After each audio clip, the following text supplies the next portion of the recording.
Bonjour à toutes et à tous et bienvenue dans GM. C'est le numéro 10 il me semble.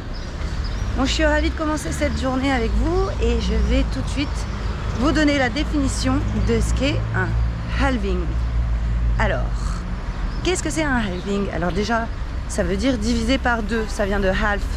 Bon, comme ça on retient parce que moi ça m'arrive de dire halving. Bon, voilà, comme ça je me souviens que c'est half.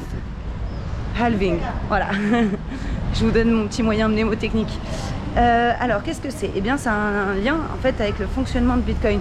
Comme vous le savez, Bitcoin, c'est un système de paiement, un protocole avec énormément de caractéristiques, dont celle qu'il n'y aura que 21 millions de Bitcoin avec un petit b d'unités de compte émises en tout.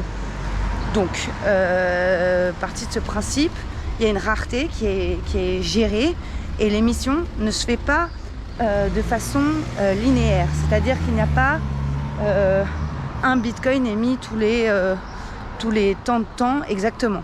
En fait, c'est un peu plus compliqué que ça. Alors, comment ça fonctionne?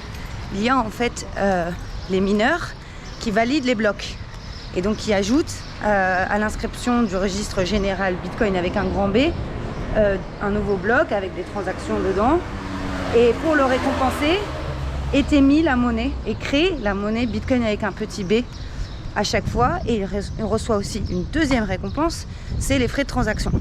Aujourd'hui, ces frais de transaction en proportion en termes de valeur, c'est pas beaucoup, vraiment pas beaucoup, mais avec le temps vous allez voir, ça va prendre de la valeur. En fait, si le prix d'un BTC augmente, eh bien les frais de transaction, si ça vaut 1 million par exemple, les frais de transaction commenceront à valoir quelque chose.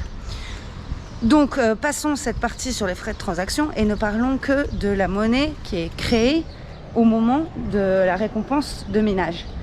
Donc cette quantité-là de Bitcoin, c'est inscrit dans le protocole et ce n'est pas modifiable, se modifie tous les 210 000 blocs. Donc aujourd'hui, comme on a un bloc émis environ toutes les 10 minutes, ça équivaut à une différence de récompense qui est établie tous les 4 ans. La Bitcoin existe depuis 2008, donc de 2008 à 2012, un mineur était récompensé par 50 Bitcoins à chaque fois qu'il réussissait à valider un bloc, plus les frais de transaction. Ensuite, à partir de 2012, on est arrivé à 25. On a divisé par 2. Et là, vous comprenez pourquoi on dit halving. En fait, on divise par 2 la récompense de bloc. Et après 2012, donc c'est 2016. En 2016, on est arrivé à 12,50. En 2020, on l'a vu, c'est arrivé à 6,25. Et il est prévu pour le printemps 2024 que ce soit 3,125 BTC par bloc validé.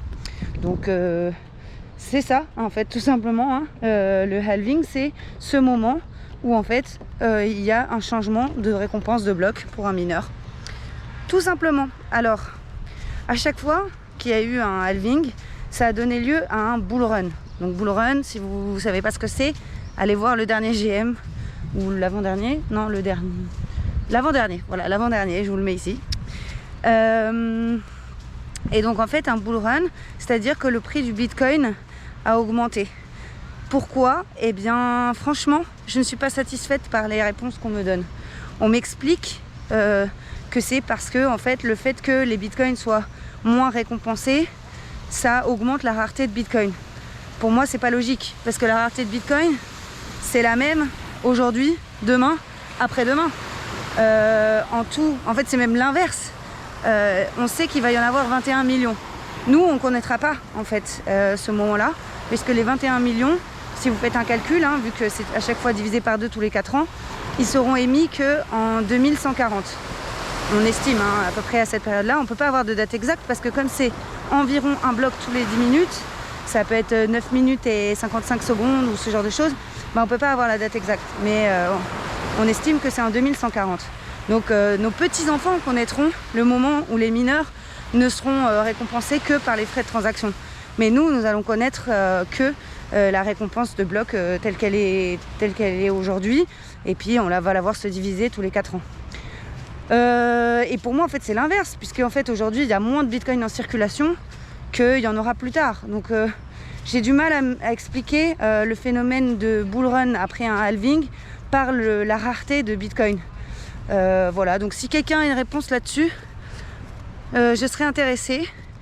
Et puis surtout, sachez que c'est pas un mécanisme, c'est un mécanisme qui a été visible, sauf qu'il a été visible jusqu'à maintenant, on a eu 3 halvings, donc en fait ça a été visible que 3 fois. Est-ce que on doit faire de la spéculation en se disant que à chaque halving il va y avoir une augmentation du cours du bitcoin? Je ne sais pas. Et surtout si on reporte, en fait tout ça n'est vu que par la valeur retranscrite en dollars d'un bitcoin, pas la valeur dans l'absolu. Donc ça me dérange un petit peu parce que on ne sait pas comment ça va se passer au fil là dans les prochaines dizaines d'années qui vont arriver, ce qui va se passer avec le dollar, avec l'euro, avec les fiat. Et donc je sais pas. Après dans tous les cas moi j'achète du bitcoin et c'est pas forcément en fonction de ça, c'est plus parce que je pense que il y en a 21 millions et dans l'absolu il n'y en aura que 21 millions à la fin. Et pour moi c'est déjà un premier argument pour me dire que bah voilà, si tout le monde en veut et qu'il y a une quantité limitée, il vaut mieux en avoir quoi. Puis c'est tout, c'est pas un conseil en investissement. et puis je sais pas trop quoi vous dire d'autre sur le halving, à part que c'est inscrit dans le protocole, que ça va se passer. Et donc on sait qu'au printemps 2024, peut-être pourra redémarrer un bull run, mais on n'en a aucune garantie. À vous de faire vos propres déductions. Et voilà, je reste disponible pour discuter de ça parce que j'aimerais vraiment savoir quel mécanisme réellement économique crée cet engouement après chaque halving. Pourquoi ça prend parfois 1 an à se mettre en place? Et est-ce qu'il n'y a pas un lien aussi avec le fait que les mineurs puissent obtenir leur récompense et qu'il faut qu'elle ait plus de valeur parce qu'en termes d'énergie, ils utilisent une telle quantité qu'ils ont besoin d'avoir plus de bitcoin? Est-ce que justement le fait qu'il y ait une consommation d'énergie et que l'énergie devienne de plus en plus chère peut aussi expliquer ce mécanisme? Voilà, enfin je me pose plein de questions, donc c'était un GM un peu particulier puisque je vous donne une définition et je m'interroge moi-même. Comme quoi on n'a pas, enfin voilà, on n'a pas réponse à tout.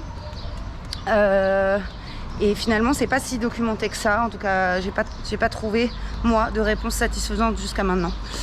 Et donc je vous souhaite une très très bonne semaine et je vous invite à continuer de vous éduquer et d'essayer de comprendre comment tout ça fonctionne avant peut-être d'investir.